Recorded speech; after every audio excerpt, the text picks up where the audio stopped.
Saludos para todos.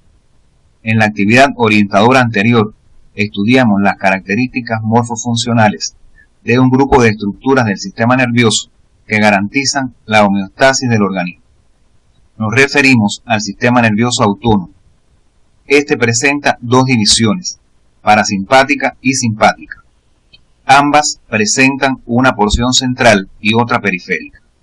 En el sistema nervioso parasimpático, sus neuronas centrales se localizan en un foco craneal y otro sacro, mientras que el simpático es toracolumbar. Las fibras postganglionares de ambos sistemas ejercen sus acciones sobre las estructuras viscerales, produciendo generalmente efectos opuestos. La imagen que están observando corresponde con una pintura de Portocarrero. ¿Qué se expresa en la misma? Estamos seguros que existirán variadas respuestas en dependencia de sus conocimientos, su capacidad de abstracción y comunicación. Estas funciones cerebrales superiores incluyen en realidad aquellas que son superiores desde el punto de vista evolutivo, como el lenguaje y el pensamiento, y otras que están presentes también en los animales inferiores. En el día de hoy nos ocuparemos de orientar el estudio de la actividad eléctrica cerebral, los mecanismos del sueño y la vigilia, así como de estas funciones nerviosas superiores mencionadas. Estas orientaciones para el estudio del tema les permitirán explicar la actividad eléctrica cerebral, los mecanismos del sueño y la vigilia, los procesos de aprendizaje, memoria y las funciones asociativas de la corteza cerebral, destacando la importancia que desde el punto de vista médico poseen los mismos. Deben seguir para su estudio las orientaciones que se ofrecen en el CD de la asignatura, realizando las tareas correspondientes. Los tejidos excitables son fuentes de electricidad. Por eso, la corteza cerebral, tanto en la vigilia como en el sueño, genera fuerzas eléctricas que, al ser registradas por equipos y técnicas adecuadas, originan el electroencefalograma, cuyo concepto se expresa a continuación.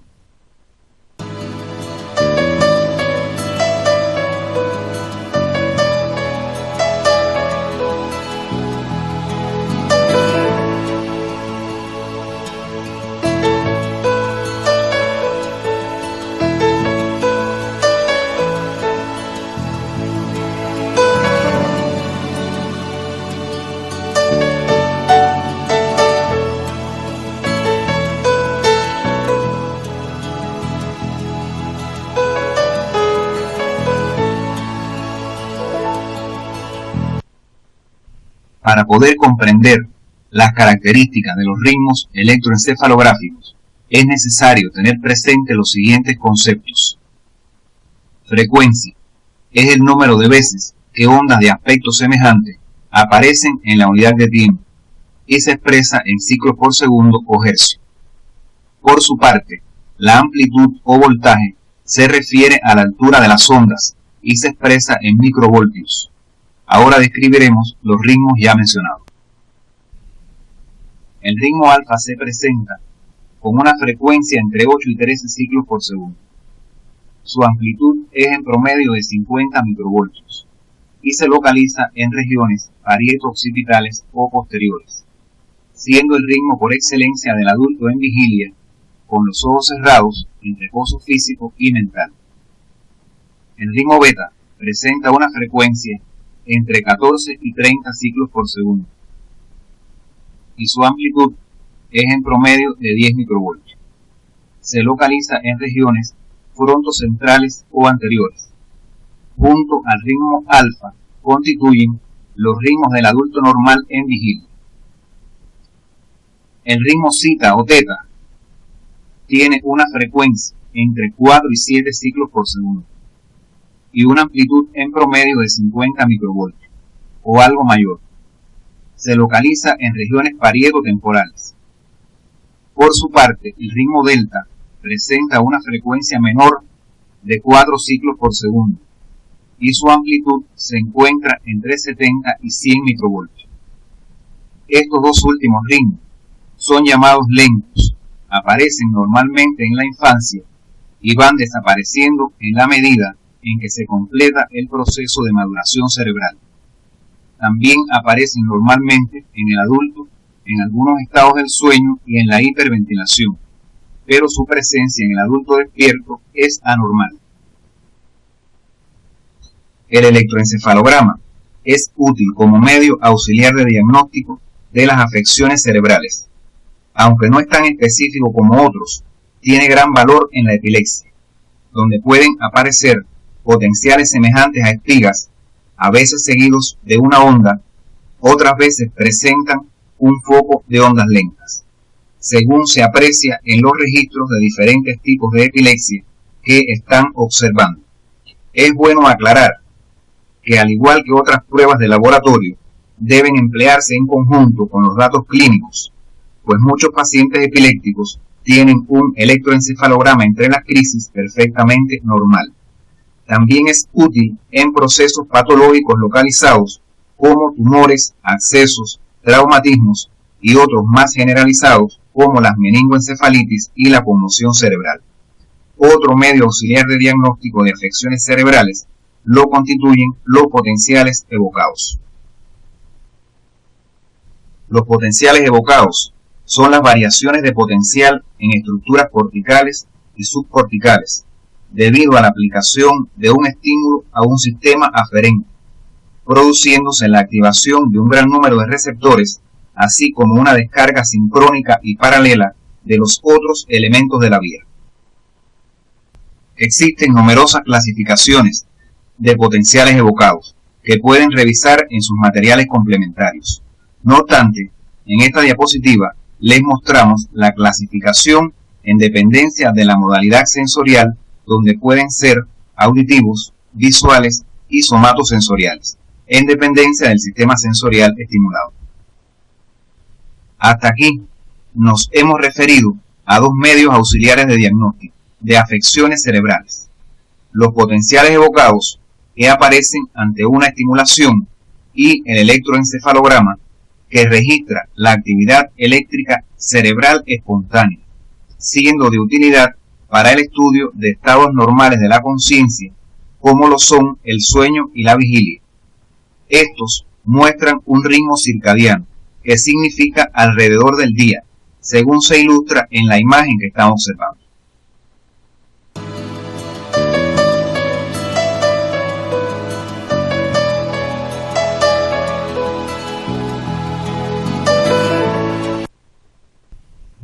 La vigilia es el estado despierto.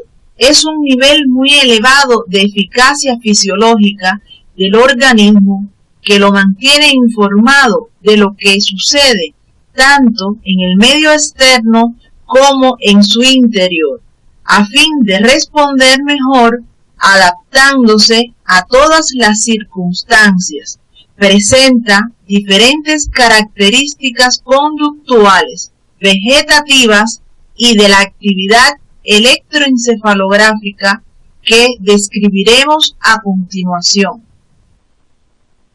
En la vigilia, el individuo manifiesta una actividad volitiva, se orienta en su medio e interactúa con él, recibe, almacena y procesa información y responde a diferentes estímulos.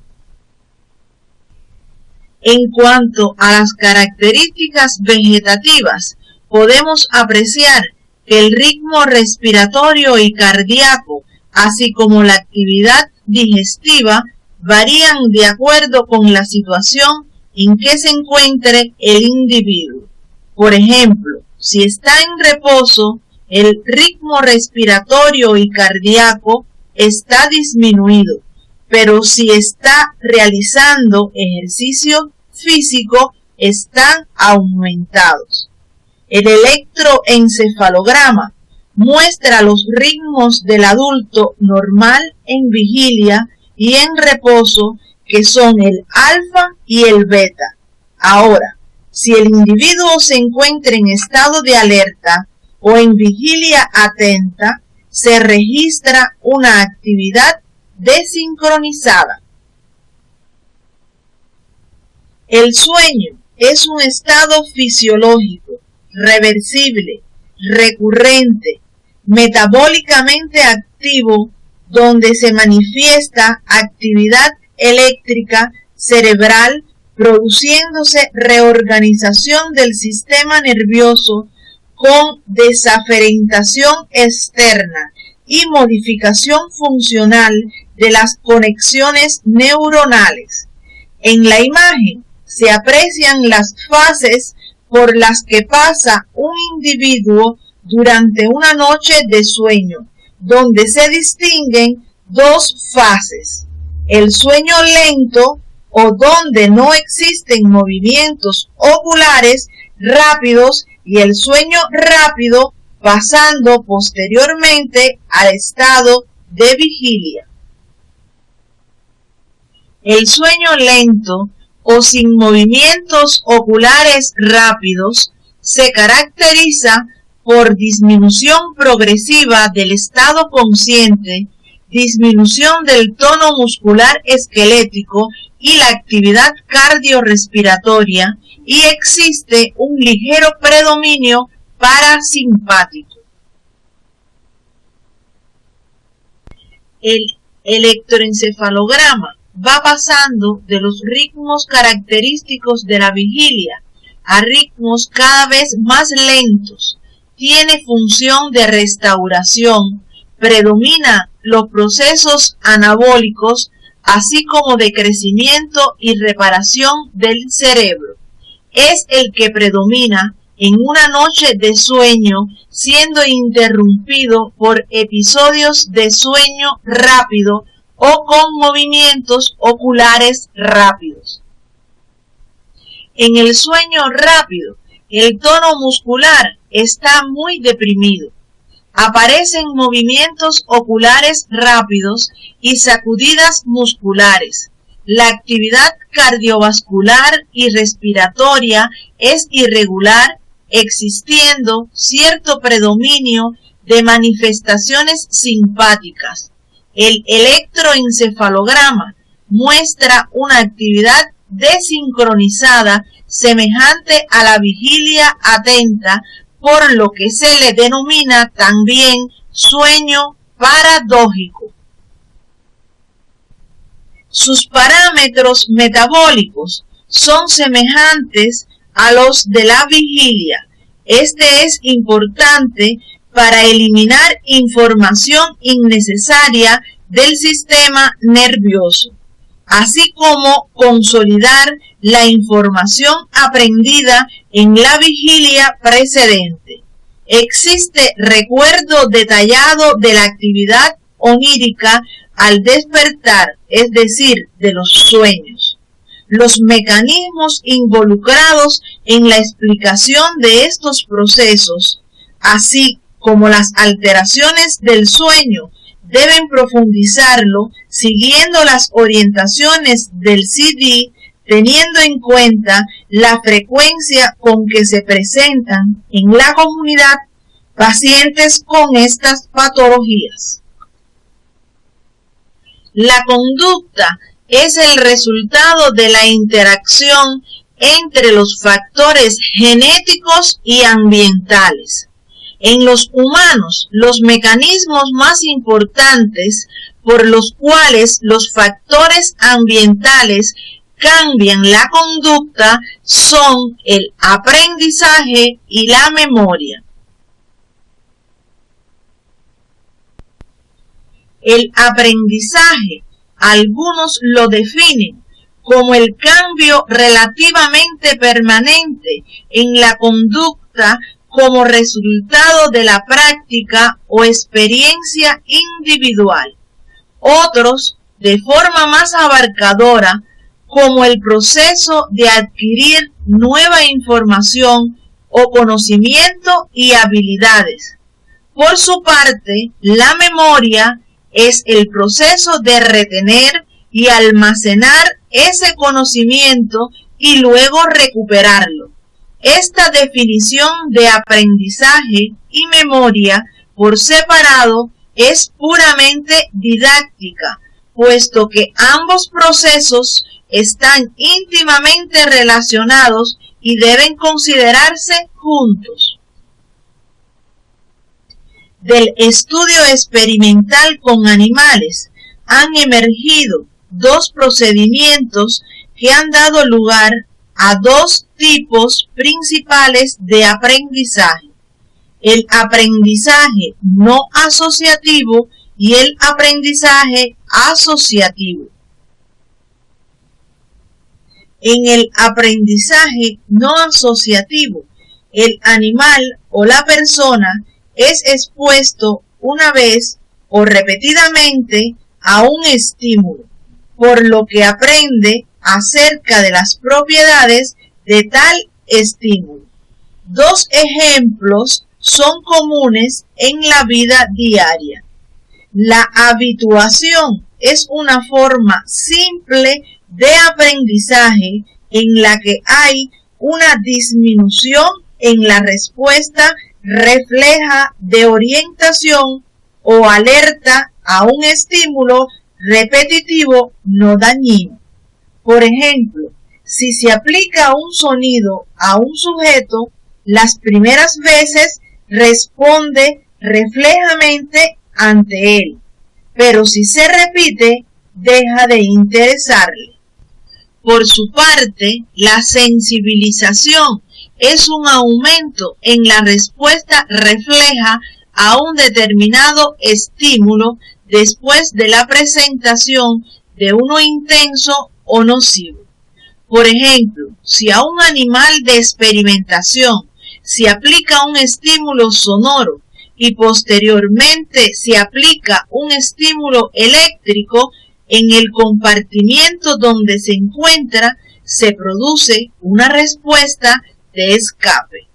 Cuando este procedimiento se repite en el tiempo, el animal se sensibiliza, es decir, salta la valla después de percibir el estímulo sonoro y antes del estímulo eléctrico. No todos los ejemplos son tan simples.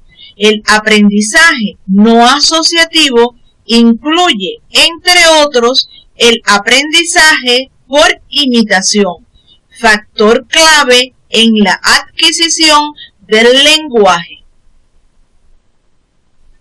En el aprendizaje asociativo, el sujeto aprende acerca de las relaciones entre dos estímulos.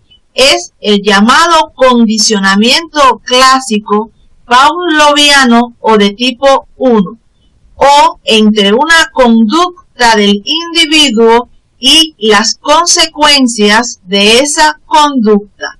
Es el condicionamiento operante de tipo 2 o por ensayo y error. Los reflejos condicionados se establecen sobre la base de los incondicionados. Por eso es importante revisen las características de ambos tipos de reflejos.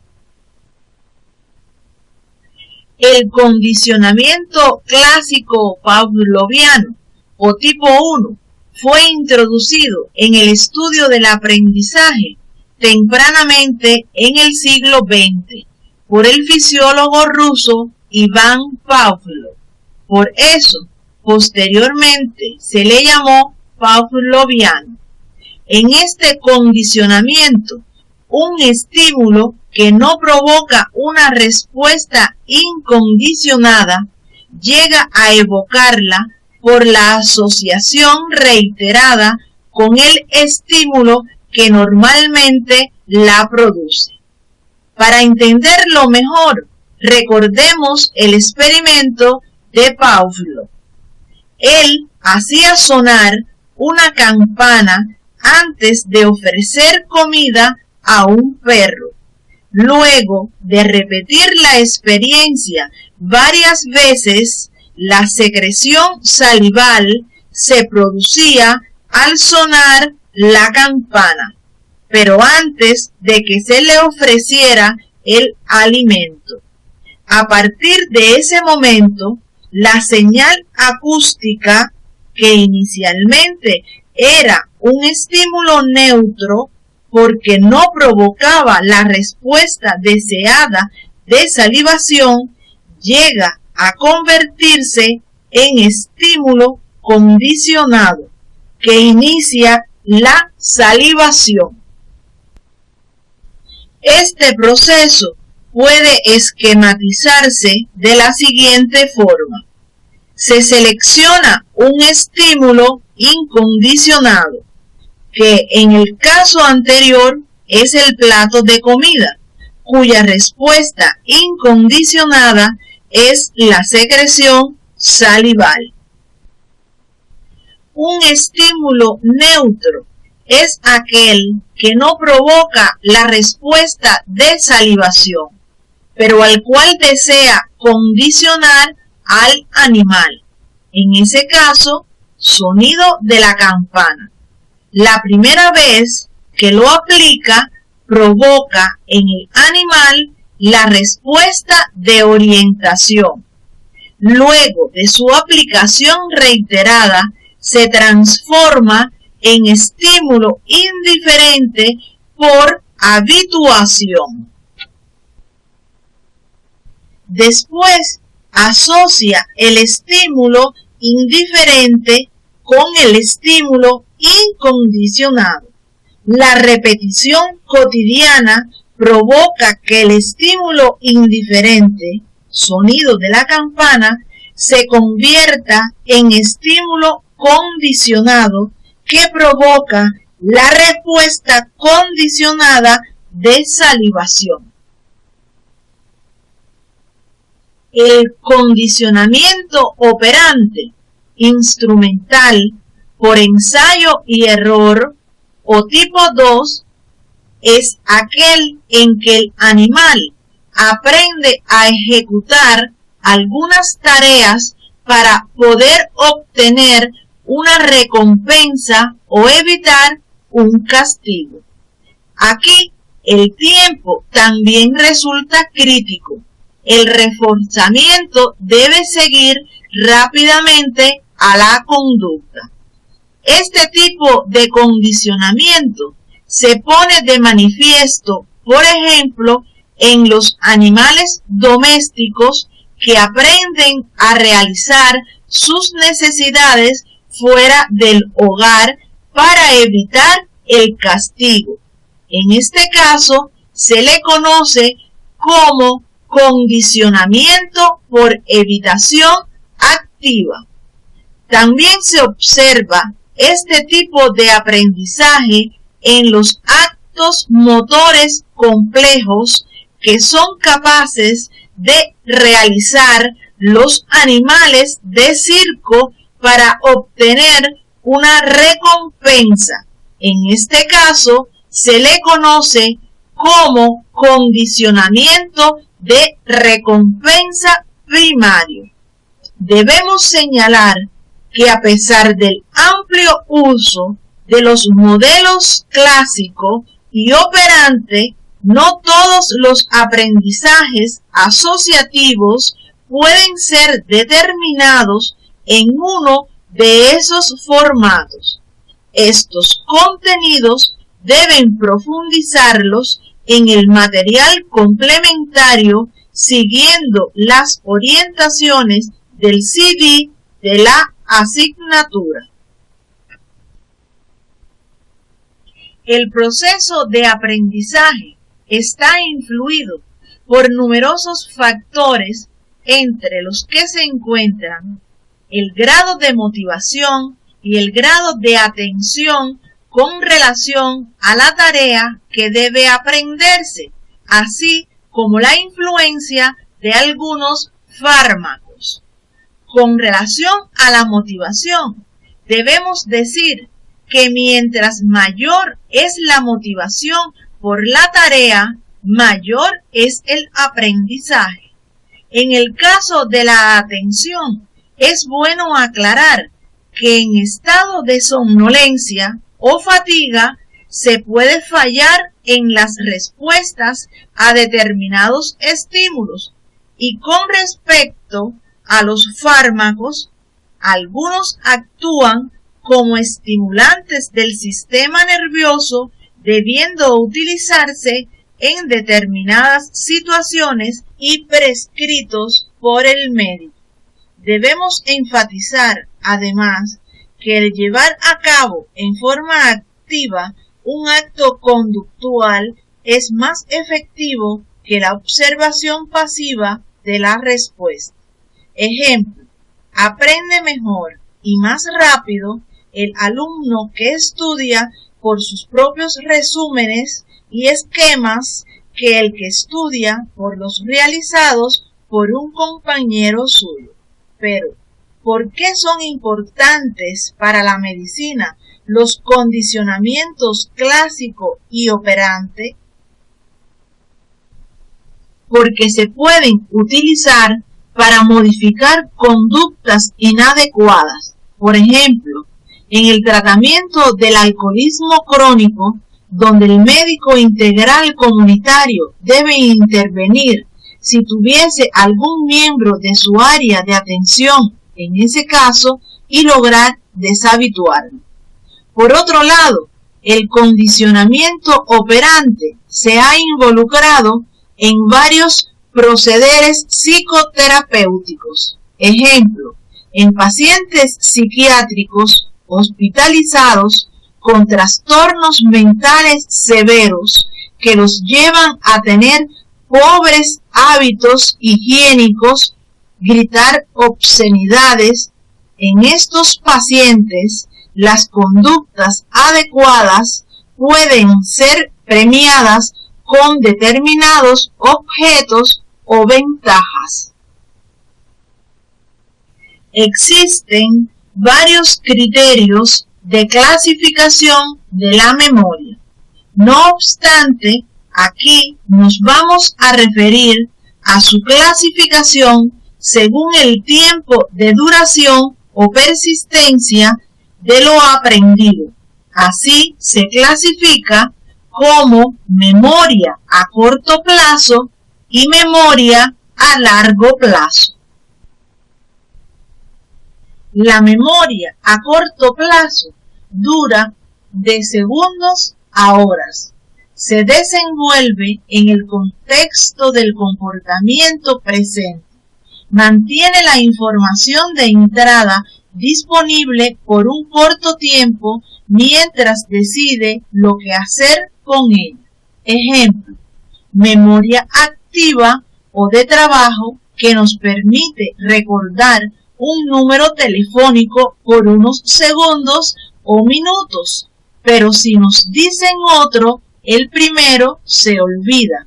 Ocurre por cambios de intensidades de conexiones sinápticas existentes, creándose circuitos eléctricos reverberantes. La memoria a largo plazo o permanente es en la que se consolida la información aprendida. Se conserva por años y a veces por vida. Ejemplo, el recuerdo de nuestros nombres y apellidos. En este se producen cambios estructurales, crecimiento de ramificaciones neurales, síntesis de proteínas, etc. En la explicación de los procesos de aprendizaje y memoria están involucradas las áreas asociativas de la corteza. ¿Cómo se definen y qué funciones tienen? En la diapositiva se muestra una imagen de la corteza cerebral con determinadas áreas coloreadas. Estas son las áreas primarias. Sin embargo, existe una extensa zona de corteza que no tiene relaciones primarias y directas con aferencias sensoriales o con núcleos motores segmentarios. Esta área se corresponde con la corteza asociativa. Observamos que pueden ser unimodales o secundarias y multimodales o terciarias. Las unimodales pueden ser a su vez somatosensorial, auditiva, visual, premotora y suplementaria. y las multimodales, parieto-occipito-temporal, prefrontal y límbica. En la diapositiva se encierran en un cuadrado las áreas asociativas unimodales y se señala su función general. Observe que en la percepción compleja de una modalidad sensorial se refiere a la que se presenta en cada área señalada, es decir, visual, auditiva o somatosensorial. En relación con la función del área parieto-occipito-temporal, observe que sus funciones están relacionadas con el análisis de las coordenadas espaciales del cuerpo, interpretación del lenguaje y denominación de objetos.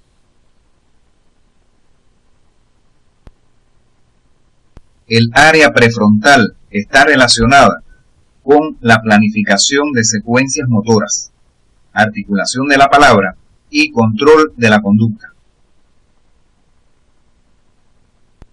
El área límbica está relacionada con estados emocionales, motivación y la memoria. Conociendo las funciones de las áreas asociativas de la corteza, debes estudiar las manifestaciones que se producen por su lesión, de acuerdo a lo orientado en el CD de la asignatura. El lenguaje es una función exclusivamente humana, participando en la comunicación, pensamiento y conservación de la información, constituyendo el segundo sistema de señales. En el giro frontal inferior izquierdo se localiza el área de Broca, área ejecutiva del lenguaje, que interviene en la articulación de la palabra. Cuando esta área se lesiona, se produce una afasia motora o de Broca, donde el paciente comprende lo que se le pregunta, pero articula las palabras con gran dificultad. En esta observamos el área de Wernicke, localizada en el tercio posterior del giro temporal superior izquierdo. Es el centro de comprensión del lenguaje. Cuando se lesiona, el paciente no comprende lo que se le pregunta. Sin embargo, puede articular la palabra sin dificultad, produciéndose en este caso una afasia sensorial o de Wernicke. Localizada en el giro angular del hemisferio izquierdo, se encuentra el área de Dejerine, que participa sobre todo en la comprensión del lenguaje escrito. Cuando se lesiona, se producen las dislexias. Existen funciones que son controladas principalmente por uno de los hemisferios cerebrales, como son la preferencia manual y el lenguaje.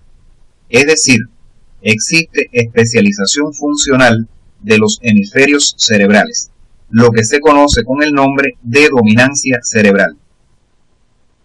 Esto se ha podido comprobar porque las lesiones que afectan áreas motoras o del lenguaje en el hemisferio izquierdo en una persona derecha tienen consecuencias más severas y evidentes que cuando se afectan áreas homólogas del hemisferio contrario. El electroencefalograma y los potenciales evocados constituyen importantes medios auxiliares de diagnóstico de afecciones cerebrales. El electroencefalograma es útil además para valorar de una forma objetiva los estados de vigilia y sueño, ya sea lento o rápido. Tanto la vigilia como el sueño son mecanismos activos en los que participan varios grupos neuronales como generadores de tales estados, pero aún se sigue investigando al respecto. El estudio del proceso aprendizaje-memoria mediante los modelos experimentales clásico y operante ha contribuido no solo al análisis del aprendizaje como tal, sino también al manejo terapéutico de algunas condiciones patológicas. La memoria a corto plazo ocurre por cambios de intensidades de conexiones sinápticas existentes. Luego se producen cambios estructurales que explican la memoria a largo plazo. La corteza asociativa participa en la percepción compleja de diferentes modalidades sensoriales, lenguaje, así como estados emocionales. El sistema nervioso constituye la base morfológica para que se ejecuten funciones como las estudiadas en el día de hoy: aprendizaje, memoria y funciones asociativas, algunas de ellas propias del humano. Ustedes, como futuros médicos integrales comunitarios, a través de la atención prenatal, así como las actividades de prevención, podrán contribuir a evitar el incremento de las enfermedades de los vasos y meninges encefálicos, cuya base morfofuncional constituye el tema de nuestra próxima actividad orientadora.